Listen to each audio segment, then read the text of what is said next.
Sembah dia, sembah dia. Ya nama ya raba raba raba raba raba raba raba. Ya raba raba raba yasir. Haleluya. Haleluya. Ya nama ya syara.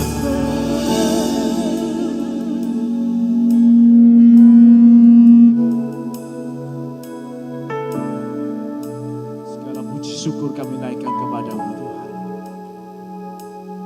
Hanya Engkau Allah yang hidup, Allah yang berkuasa. Hanya Engkau Allah yang menuntun kehidupan kami, yang memberikan kemenangan kepada kami dari hari ke hari. Kami mengucap syukur karena Engkau Tuhan, Allah yang hidup, yang berkuasa atas kehidupan kami. Di tengah-tengah situasi dan kondisi yang apapun yang menekan kehidupan kami hanya percaya kepada janji-Mu. Kami hanya menaruh harapan kami kepadamu. Tuhan, terima kasih Tuhan. Siapakah kami manusia yang Tuhan hampiri setiap pagi? Siapakah kami manusia yang berdosa sehingga Engkau memperhatikan kehidupan kami? Kami tidak berlayak, kami tidak ada artinya Tuhan. Tetapi karena kasih dan anugerah yang luar biasa, Engkau senantiasa ada dalam kehidupan kami. Dan Engkau menyelamatkan kami ya Tuhan. Mengangkat kami menjadi bagian dari kerajaan-Mu. Mengangkat kami menjadi bagian dari anak-anak-Mu. Kami bersyukur buat anugerah yang luar biasa Tuhan berikan bagi kami. Terima kasih Bapa. Saat ini kami rindu Engkau sendiri yang berbicara kepada setiap umat-Mu di tempat ini. Termasuk pada hamba-Mu yang Kau utus. Sehingga setiap firman yang keluar berasal dari Allah sendiri. Dan itu membangkitkan iman kami. Memberikan kemenangan iman kepada kami. Dan menjadikan kami pahlawan iman di tengah-tengah modernisasi dunia ini. Terima kasih Tuhan. Bersabdalah Engkau Tuhan. Kami siap untuk menerimanya. Kami siap untuk melakukannya di dalam kehidupan kami. Kami siap menyongsong kemenangan demi kemenangan yang Tuhan berikan bagi kami. Kami akan berjalan dari satu kemuliaan kepada kemuliaan lainnya. Karena Engkau Yesus Kristus yang ada di dalam hidup kami. Yang ada di dalam hati kami. Bukan oleh kuat dan gagah kami. Terima kasih Tuhan. Kami akan duduk diam. Biarlah kuasa Roh Kudus menguasai hati dan pikiran kami. Dan otoritas ilahi menguasai seluruh pikiran. Hanya ada kuasa Roh Kudus, tidak ada kuasa lain. Semua kuasa di luar Kristus kami usir keluar di dalam nama Yesus Kristus. Terpujilah Tuhan untuk selama-lamanya. Di dalam nama Tuhan Yesus kami berdoa dan mengucap syukur. Haleluya. Amin. Silakan duduk Bapak Ibu Saudara. Shalom. Shalom. Haleluya. Semangat pagi kalau kita di perusahaan seperti itu. Puji Tuhan. Silakan slide-nya Satrak. Kita masih masuk dalam tema, karena ini adalah minggu kedua, kita masih menggunakan tema menjadi pahlawan iman. Dan puji Tuhan, hari ini saya ingin menyampaikan satu bagian mengenali medan perang. Lu kok medan perang gitu Pak ya. Ini bagian pertama dan bagian kedua nanti saya akan lanjutkan di Pandaan. Jadi tidak mungkin kita sepenggal-sepenggal gitu ya. Slide-nya tolong. Ya. Langsung ke ayatnya aja kalau begitu ya. Be a hero of faith. Saya akan membacakan terlebih dahulu ayatnya bagi Bapak Ibu Saudara. Karena ini adalah ayat tema, ayat wajib yang kita harus baca. Di dalam Ibrani 11 ayat 6 dikatakan, tetapi tanpa iman tidak mungkin orang berkenan kepada Allah. Sebab siapa yang berpaling kepada Allah, ia harus percaya bahwa Allah ada. Dan bahwa Allah memberi upah kepada orang yang sungguh-sungguh mencari Dia. Dikatakan tanpa iman tidak ada orang yang berkenan kepada Allah. Berarti kalau kita mau berkenan kepada Allah harus memiliki iman. Kita harus memiliki iman supaya kita berkenan kepada Allah. Adakah di antara Bapak Ibu Saudara yang tidak mau diperkenan oleh Allah? Walaupun kita banyak sekali dosa pelanggaran yang kita lakukan. Banyak sekali yang menentang Allah. Tetapi walaupun begitu, kita tetap rindu kita diberkenan oleh Allah. Sehingga Daud pun mengatakan, Tuhan jangan ambil rohmu daripadaku. Kita rindu, kita juga diperkenan oleh Allah. Karena itu pertahankan iman. Harus memiliki iman di dalam kehidupan kita. Cuma iman, ya memang gampang untuk diucapkan. Punya iman, ya saya punya iman. Tetapi sangat sulit untuk dilaksanakan. Sangat sulit untuk dijelaskan. Sangat sulit untuk dipraktekkan. Implementasi dan aplikasi iman sungguh sangat luar biasa. Sehingga Yesus pun mengatakan, jika engkau memiliki iman sebiji sesawi saja, engkau dapat memindahkan gunung. Biji sesawi cuma ukuran berapa? 1 milimeter kalau tidak salah. Tetapi mempunyai kuasa yang dahsyat. Mempunyai kuasa yang luar biasa. Dan oleh karena itu maka dikatakan hanya memiliki iman. Yang tadi saya katakan mudah untuk diucapkan. Kenapa? Pada saat kita mengalami kenyamanan hidup. Semua serba tercukupi. Mau makan ada makanan, mau pakaian ada, sekolah anak-anak ada. Dalam puncak kenyamanan hidup. Kita mengatakan aku punya iman. Wajar. Siapapun bisa berkata demikian.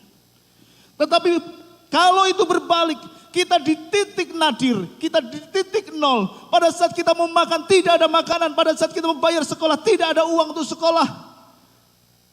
Pada saat kita akan melakukan segala sesuatu, tidak ada sumber daya yang kita miliki, kita tidak punya apa-apa. Masih bisakah kita mengatakan aku punya iman? Masih bisakah kita mengatakan aku punya iman, aku punya harapan kepada Yesus? Oleh karena itu tadi saya katakan, memang mudah untuk diucapkan, tetapi sangat sulit untuk dilaksanakan. Bisakah kita pada saat kita diperhadapkan kepada hal-hal yang tidak logis, diperhadapkan kepada situasi yang sulit, diperhadapkan kepada ketidakpastian, nggak ada pekerjaan, nggak ada penghasilan, masih bisakah kita mengatakan, aku punya iman? Itu adalah tantangannya. Masihkah kita patuh? Itu adalah tantangannya dalam hidup kita. Itu adalah tantangannya. Bisakah kita tetap mempertahankan iman? Oleh karena itu tidak salah kalau tema pada bulan ini kita menjadikan pahlawan iman. Kita yang menjadi pahlawan iman. Karena tadi saya katakan iman butuh komitmen. Iman butuh perjuangan, yang namanya perjuangan iman. Di tengah-tengah situasi yang kecil kita tidak punya apa-apa. Kita mempunyai perjuangan iman. Benar? Bisakah kita tetap menaruh harap kepada Tuhan saat semuanya tidak mungkin? Sakit penyakit yang dilanda tidak mungkin untuk disembuhkan. Dokter mengatakan tidak bisa sembuh. Masihkah kita punya iman? Oleh sebab itu, kata perjuangan iman itu sangat bisa kita terima saat ini. Ada perjuangan. Sehingga pada saat ada perjuangan, kita bisa menjadi pahlawan iman. Bisa dipahami sampai di sini supaya kita lebih lanjut. Bagaimana kita menjadi pahlawan iman? Oke, saya akan kutip beberapa yang kemarin juga dikutip Pak Andreas mengenai arti pahlawan. Next. Di dalam KBBI ya, pahlawan adalah orang yang menonjolkan keberanian dan pengorbanannya dalam membela kebenaran dan atau pejuang yang gagah berani seperti yang kita kenal dari pahlawan Indonesia. Pejuang yang gagah berani. Disebut pahlawan kemerdekaan karena dia memperjuangkan kemerdekaan. Walaupun Pak Sidik mengatakan orang yang disebut pahlawan itu biasanya sudah mati. Baru diangkat pahlawan. Pahlawan revolusi, dia memperjuangkan revolusi. Pahlawan devisa, dia memperjuangkan devisa. Pahlawan apalagi tanpa tanda jasa. Ibu guru, bapak guru kita. Sama halnya kalau kita mengatakan pahlawan iman karena perjuangan kita. Memperjuangkan iman kita. Kita mempunyai perjuangan iman. Yang saya katakan bukan musuhnya yang lain, mungkin musuhnya diri sendiri. Ketika kita tidak memiliki apa-apa. Ketika kita papa, itu adalah perjuangan iman. Dan pada saat kita menang, itu kita disebut sebagai pahlawan iman. Amin Bapak Ibu Saudara. Setiap pahlawan mempunyai medan pertempuran sendiri-sendiri. Yang ini yang kita akan pelajari. mempunyai medan pertempurannya. Kalau pahlawan kemerdekaan, dia memperjuangkan kemerdekaan. Medannya adalah merebut kemerdekaan. Demikian juga dengan yang lain. Bagaimana dengan pahlawan iman? Juga sama. Saya setiap di dalam perusahaan saya punya prinsip. Di dalam setiap medan pertempuran, ini ada Pak John Karel, harus target utamanya menang. Entah itu battle, entah itu war.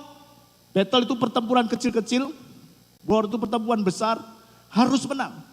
Saya punya prinsip setiap battle harus menang supaya war menang. Karena apa? Itu memberikan motivasi, memberikan kekuatan. Dan ternyata ada seorang jenderal yang luar biasa, First Marshal Bernard Montgomery, dia juga mengatakan yang sama.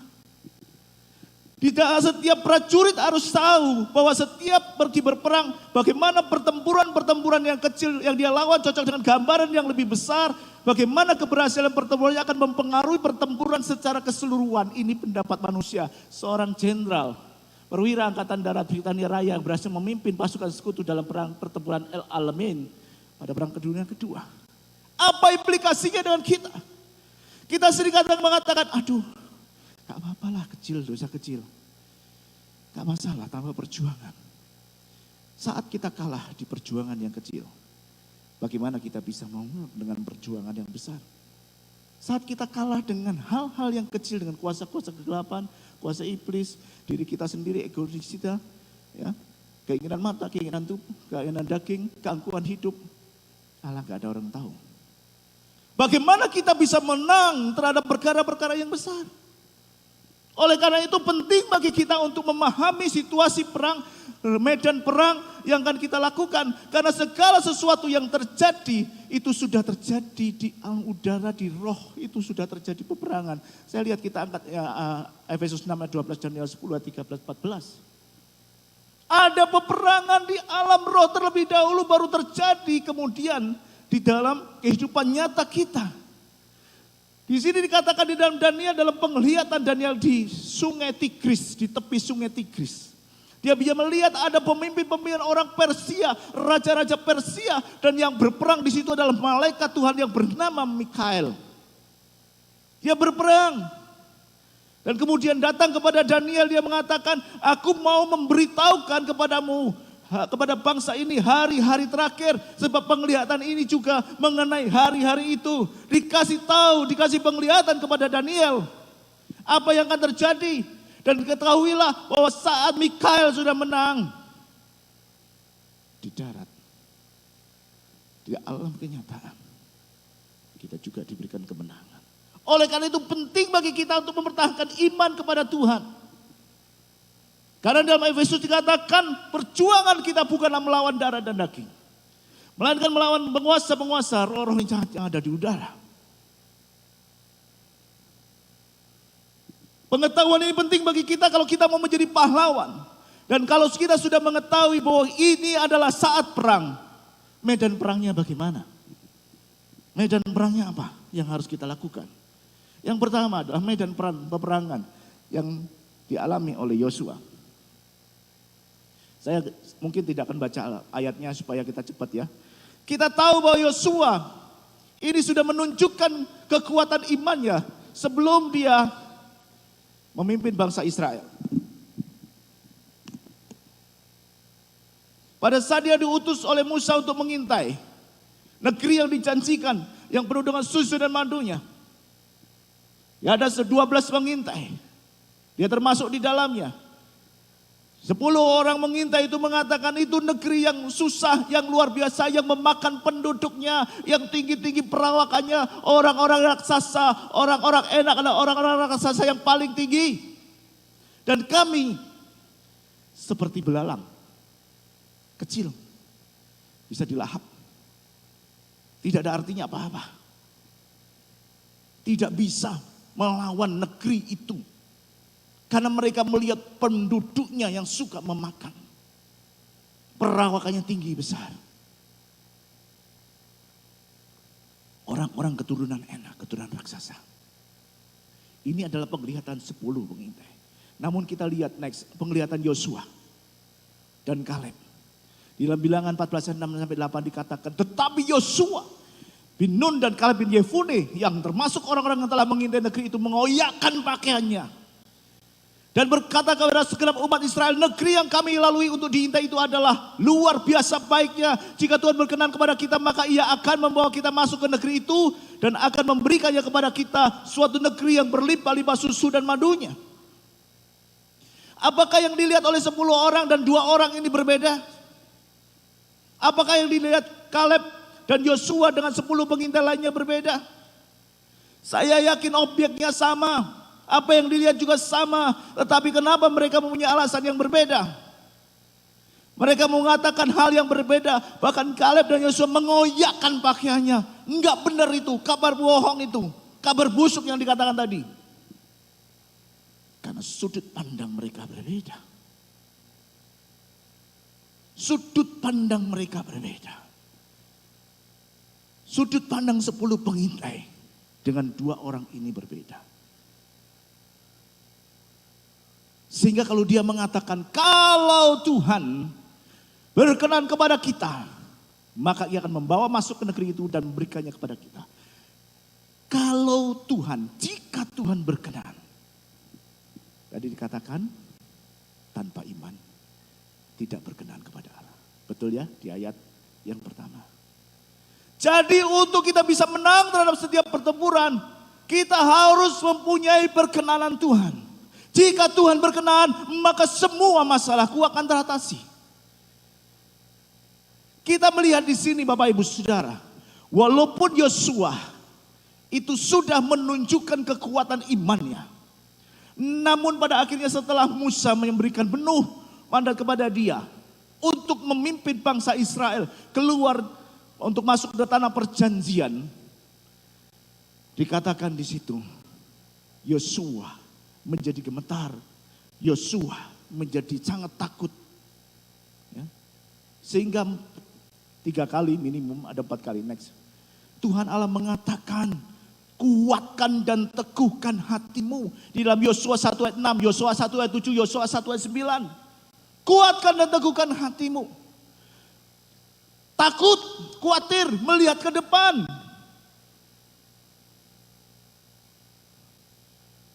Dia harus menghadapi bangsa Israel, memimpin mereka untuk berjalan masuk.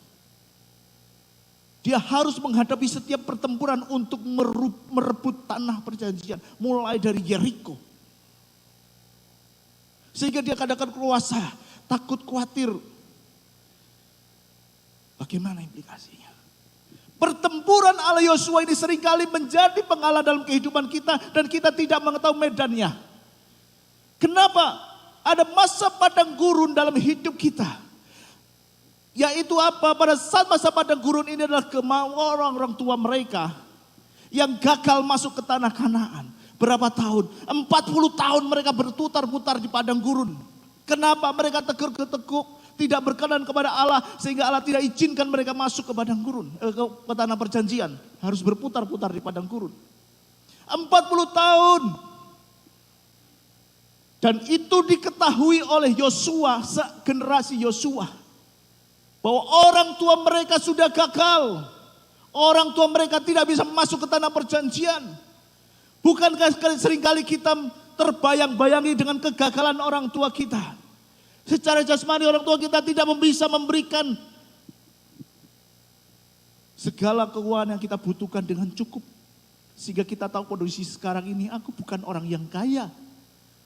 Orang tua kita tidak bisa menyekolahkan kita dengan sekolah tinggi, ijazah kita hanya ijazah yang umum. Sehingga mencari pekerjaan pun sulit. Orang tua kita tidak bisa memberikan sandang pangan yang cukup. Sehingga kita punya kelas sosial yang di bawah. Tidak bisa menyekolahkan. Tidak bisa memberikan pendidikan yang baik. Tidak bisa memberikan warisan yang cukup.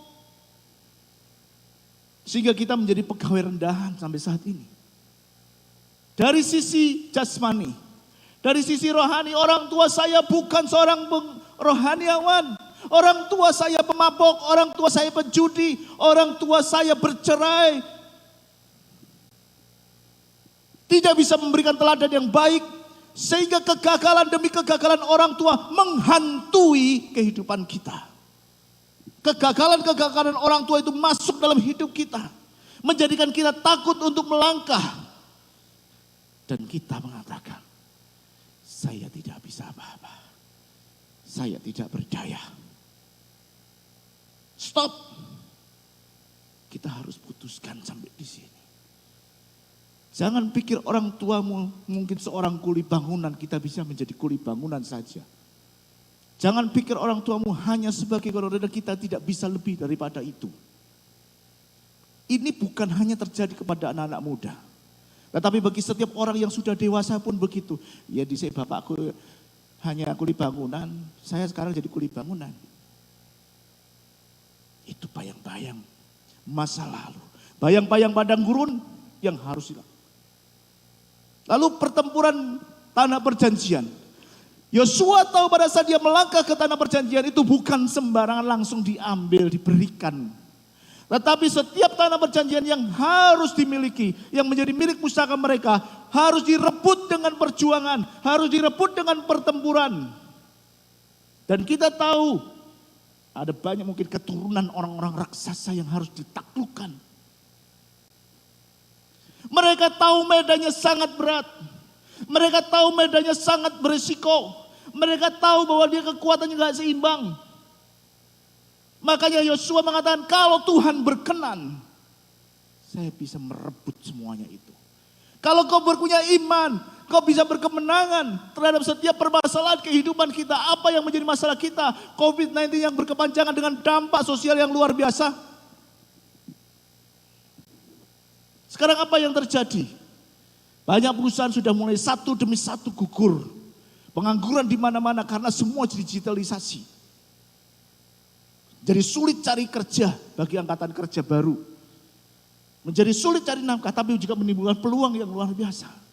Bagi orang-orang yang sudah usia seperti saya, akan kesulitan karena apa? Semua sekarang ini mengarah kepada digital. Mengarah kepada online service. Yang gaptek, momok banyak. Momok menjadi momok. Gak bisa, aku gak gaptek, aku gak bisa.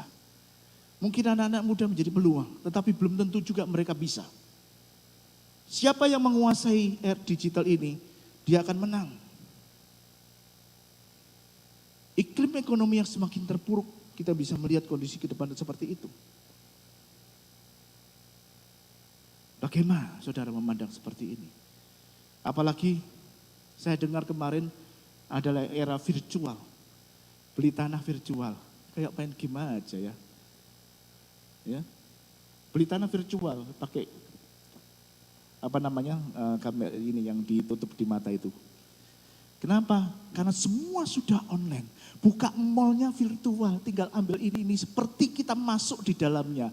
Virtual era. Kita beli sesuatu baru barangnya datang dikirim. Mungkin seperti itu. Sehingga pada saat seperti itu kita pengen punya lahan, pengen punya bangunan, kita mempunyai bangunan virtual juga. Setiap orang bisa masuk ke mall kita secara virtual, beli barang kita secara virtual, baru barangnya terkirim. Nek gak gaptek gak apa-apa. Nah kalau gaptek, orang ngerti apa-apa. Hanyut, hilang. Seperti itu yang terjadi. Bagaimana kita memandangnya? Apakah kita memandang seperti 10 pengintai atau seperti 2 pengintai? Itu medan perang yang pertama, Bapak Ibu Saudara. Yang harus kita hadapi, yang harus kita lalui. Kalau kita menyerahkan kepada Tuhan, ada perkenanan Tuhan, saya yakin apapun musuh di depan kita, pasti kita bisa taklukkan. Oleh karena itu stop. Jangan lihat masa lalu. Jangan lihat kegagalan orang tuamu. Jangan lihat kegagalan setiap apapun kita. Maju pandang ke depan kepada Tuhan. Itu medan pertempuran yang pertama. Medan pertempuran yang kedua, next. Adalah medan pertempurannya Gideon. Dikatakan di sini, dalam Hakim-Hakim 6:12 itu malaikat Tuhan menampakkan diri kepada Gideon. Dia mengatakan, hai pahlawan yang gagah berani. Siapakah Gideon? Dia seorang pengecut yang sembunyi di pengirikan. Pada saat orang-orang Midian mengejar mereka, mereka merasa tertindas. Mereka tidak bisa berbuat apa-apa. Mereka begitu takut, mereka begitu gemetar, mereka begitu tertindas karena setiap hasil usaha mereka dihabiskan orang-orang Midian. Dan mereka orang-orang yang terjajah.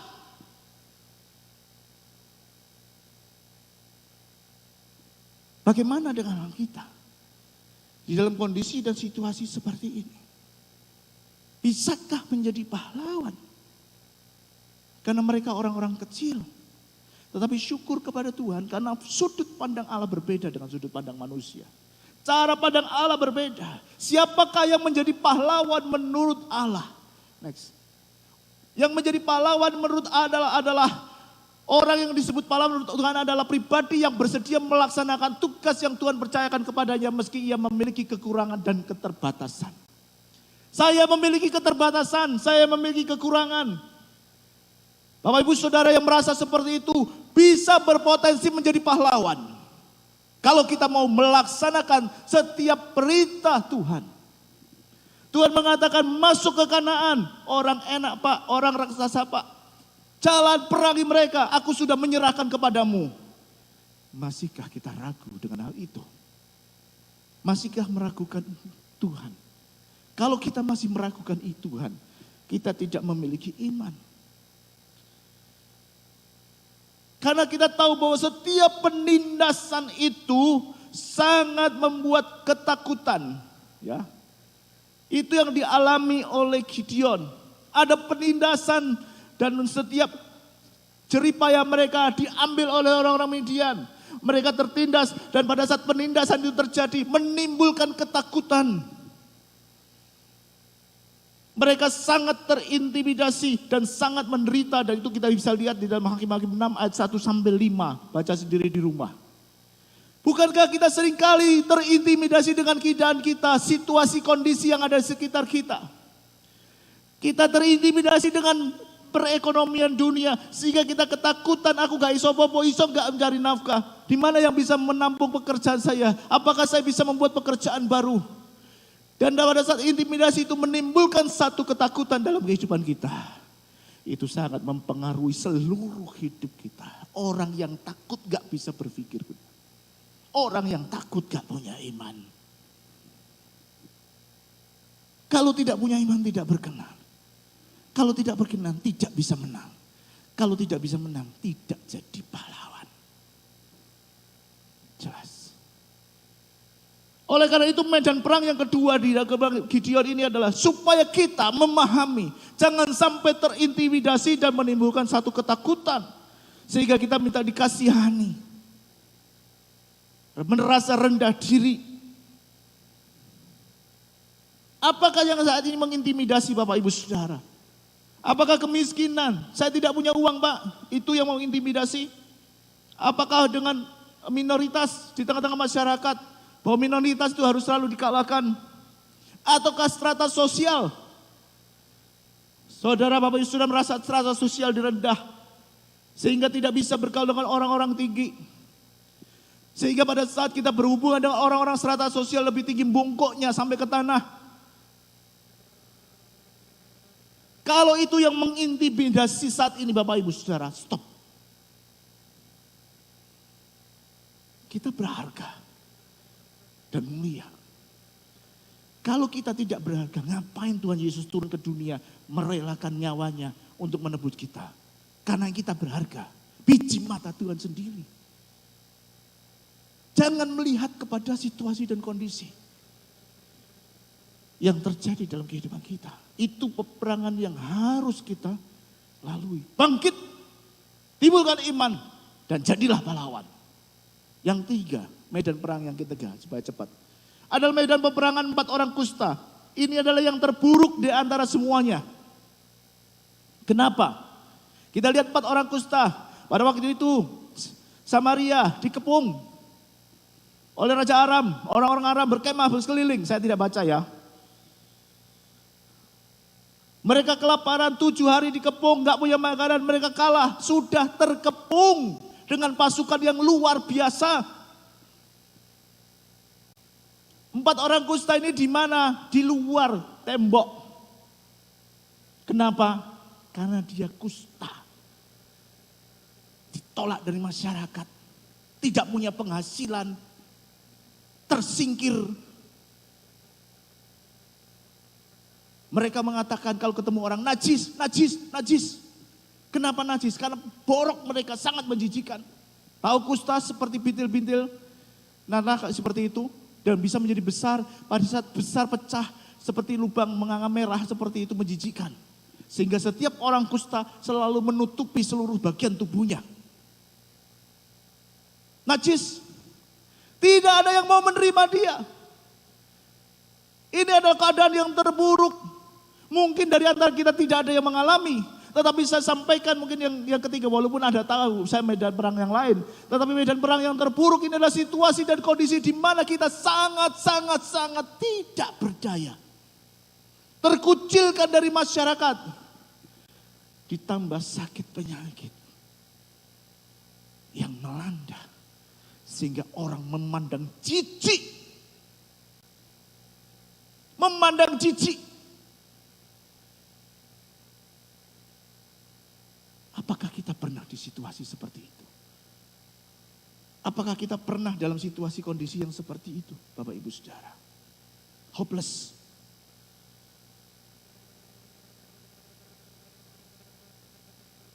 Kalau kita pernah mengalami dalam situasi itu, atau saat ini kita mengalami situasi di mana orang mengucilkan kita, kita tidak dianggap, tidak pernah ada. Dan orang memandang kita najis. 4 orang kusta ini. Kita tahu kisahnya. Dia menjadi pahlawan bagi orang Samaria. Kita tahu, kita baca dalam 2 raja-raja ini. Bahwa mereka adalah pahlawan. Ketika mereka mengatakan, aku sudah ditolak masyarakat. Di luar perkemahan. Mau masuk ke kota Samaria, terjadi kelaparan di sana. Mau masuk ke perkemahan orang Aram, pasti dibunuh. Alangkah baiknya kalau kita jalan aja sudah. Itu adalah langkah iman. Kita ke perkemahan orang Aram aja, mereka berunding. Pada saat mereka melangkah ke perkemahan orang Aram, kalau mereka berkenan membunuh kita, sudah selesailah penderitaan kita. Itu mungkin yang mereka percakapkan. Kenapa? Enggak ada harapan. Enggak ada harapan. Ya wis, mati ya wis ben, begitu katanya. Mereka melangkah ke perkemahan orang Aram. Pada saat mereka melangkah ke perkemahan orang, langkah mereka seperti pasukan yang luar biasa. Pada saat mereka melangkah dengan iman, orang-orang itu mendengar jeru perang, kereta perang dan seterusnya, mereka lari tunggang langgang. Meninggalkan perkemahan kosong. Meninggalkan semua barang-barang di sana. Sehingga dikatakan, loh kok sepi ya? Mereka makan minum sepuasnya. Dan mereka memberitahukan, singkat cerita memberitahukan kepada Samaria. Apakah mereka dipercaya? Tidak semudah itu. Dianggap sebagai siasatnya orang Aram. Apakah mereka bisa diterima? Ini di sini banyak makanan. Di sini banyak jarahan. Kalian yang kelaparan keluar, kita ambil makan ramai-ramai. Apakah mereka diterima oleh raja? Tidak. Raja menyuruh pengintai-pengintai untuk keluar, untuk mengecek kebenarannya. Pada saat seperti itu, setelah benar baru mereka datang. 4 orang kusta yang dipandang hina bisa menjadi pahlawan. Asal dia tahu medannya. Medan apa yang kita miliki sekarang ini? Di kondisi mana yang kita lalui? Ayo.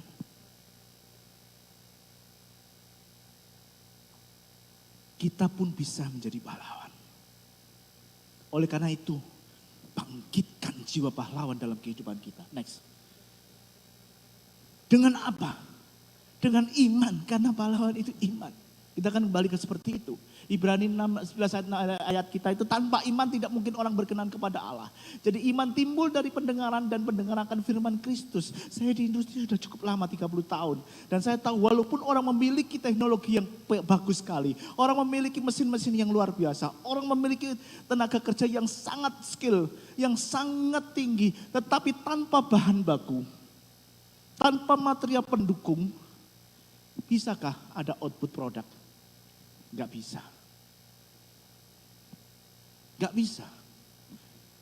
Dan firman Kristus itu adalah bahan material untuk menumbuhkan iman kita. Firman Kristus itu adalah bahan material supaya kita memiliki iman.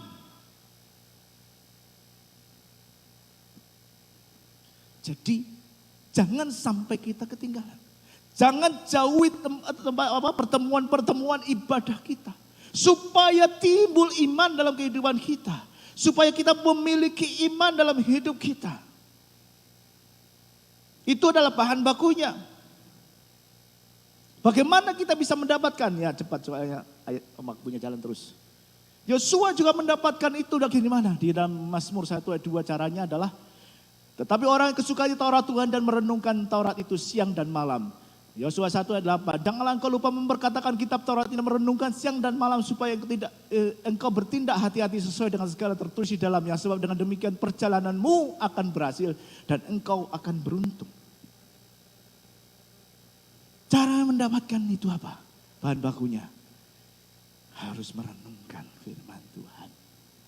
Jangan jauhi pertemuan-pertemuan ibadah. Tertanamlah di gereja lokal. Supaya kita bisa bertumbuh di dalamnya Bapak Ibu Saudara.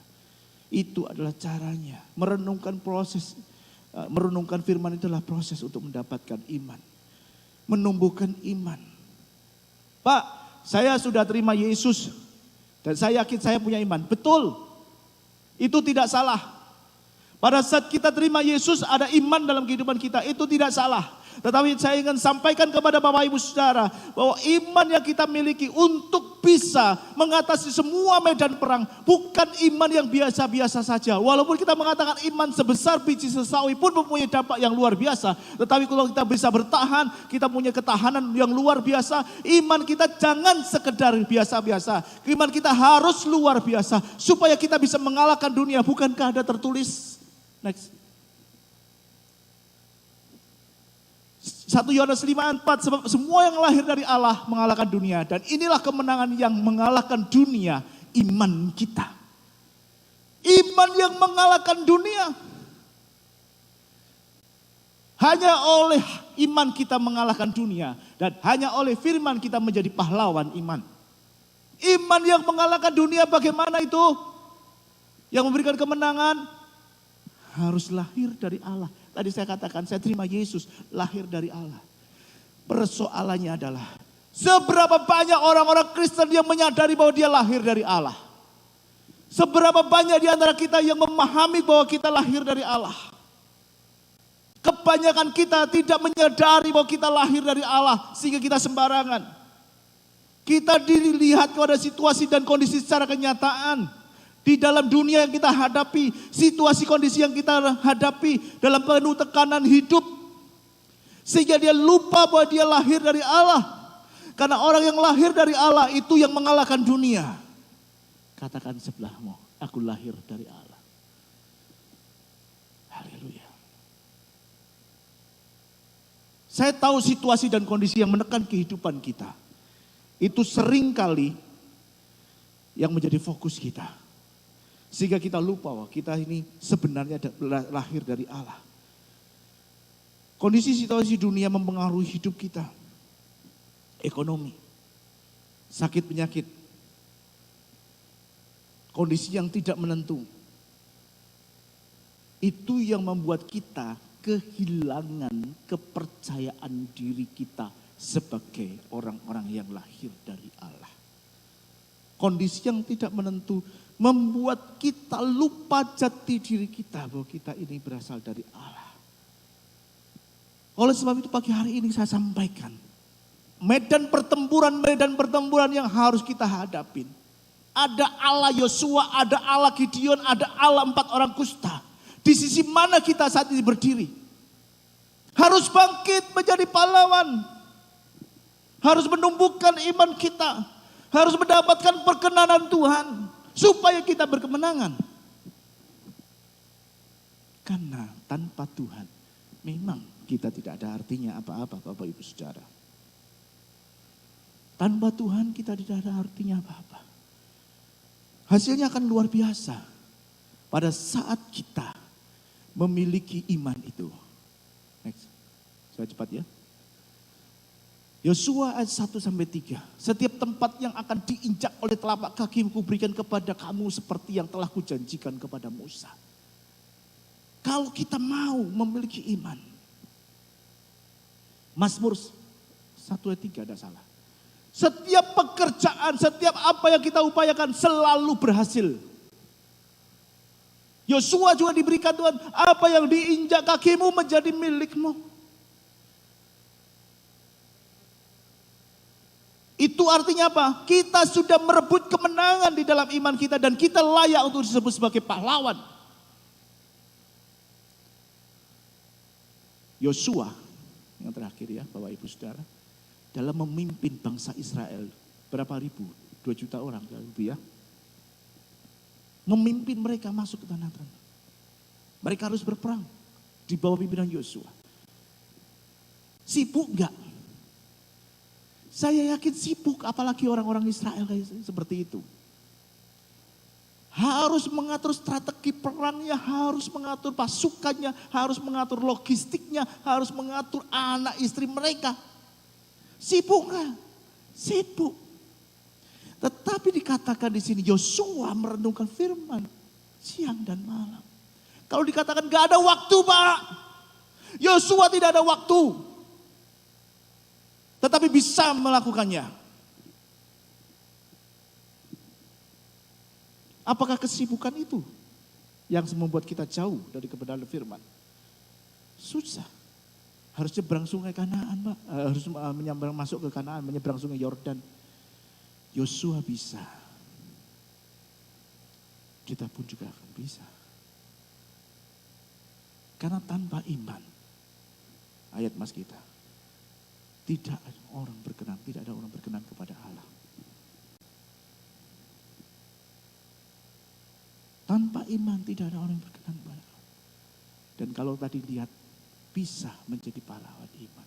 Oleh karena itu bangkitkan jiwa pahlawan dalam hidup kita. Kalau kita merasa sangat tidak mampu dan tidak berdaya. Kalau kita merasa lemah. Ingat 4 orang kusta itu. Slide terakhir, saya undang tim musik worship leader untuk menyiapkan satu pujian. Salah satu pujian silakan nanti ya. Yoel 3 ayat 9-10. Maklumkanlah hal ini di antara bangsa-bangsa. Bersiaplah untuk peperangan, gerakkanlah para pahlawan, suruhlah semua prajurit tampil maju, tempalah mata bacakmu menjadi pedang, dan pisau-pisau pemangkasmu menjadi tombak. Baiklah orang yang tidak berdaya berkata, aku ini pahlawan. Kita bukan Superman, kita bukan siapa-siapa. Kita juga orang yang tidak berdaya, tetapi jangan self pity, jangan hanya minta dikasihani. Bangkitkan jiwa pahlawan. Karena setiap orang yang tidak berdaya bisa berkata, aku ini pahlawan. Setiap orang yang lemah bisa berkata, aku ini pahlawan.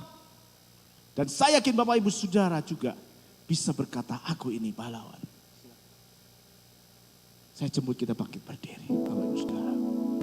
Kita mau renungkan kebenaran firman ini. Haleluya Yesus.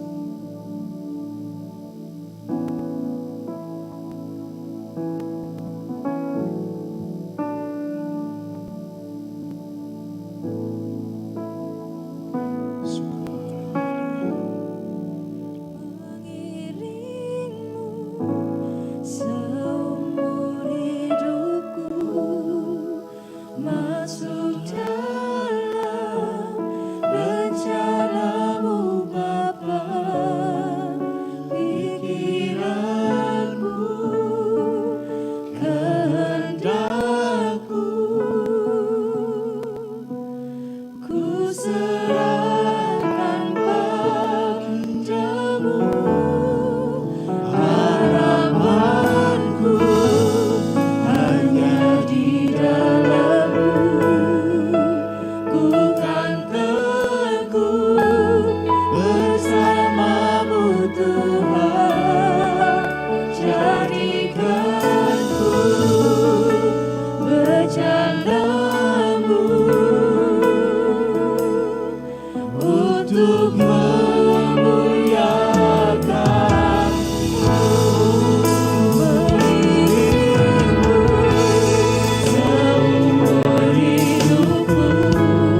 Bapak Ibu Saudara.